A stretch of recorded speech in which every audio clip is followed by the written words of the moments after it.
Welcome to సర్కార్ India. NTR జిల్లా నందిగామ నియోజకవర్గంలో టీడీపీ జనసేన బీజేపీ ఉమ్మడి అభ్యర్థిగా తంగిరాల సౌమ్య నామినేషన్ కార్యక్రమంలో అశేష జనవాహినితో నందిగామ పట్టణం పసుపుమయంగా మారింది. కాకాని నగరంలో పార్టీ కార్యాలయంలో వేద పండితులు, ముస్లిం మత పెద్దలు, ఫాస్టర్లు తంగిరాల సౌమ్యను ఆశీర్వదిస్తూ ప్రార్థనలు నిర్వహించారు. తదుపరి తంగిరాల సౌమ్య తంగిరాల ప్రభాకరరావు స్మారక ఘాటు వద్ద నివాళులర్పించి నామినేషన్ కార్యక్రమానికి పార్టీ నాయకులు, కార్యకర్తలు, అభిమానులు నడుమ బయలుదేరారు.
అభివృద్ధి కార్యక్రమాలు నియోజకవర్గంలో గతంలో ఎంతో అభివృద్ధి చేసి మళ్ళీ తన అభివృద్ధిని మనకు చూపించడం కోసమై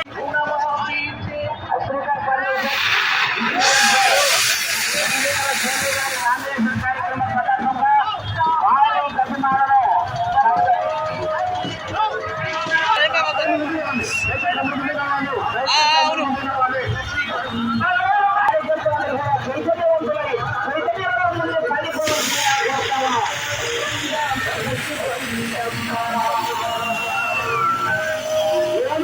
నందిగామ నియోజకవర్గ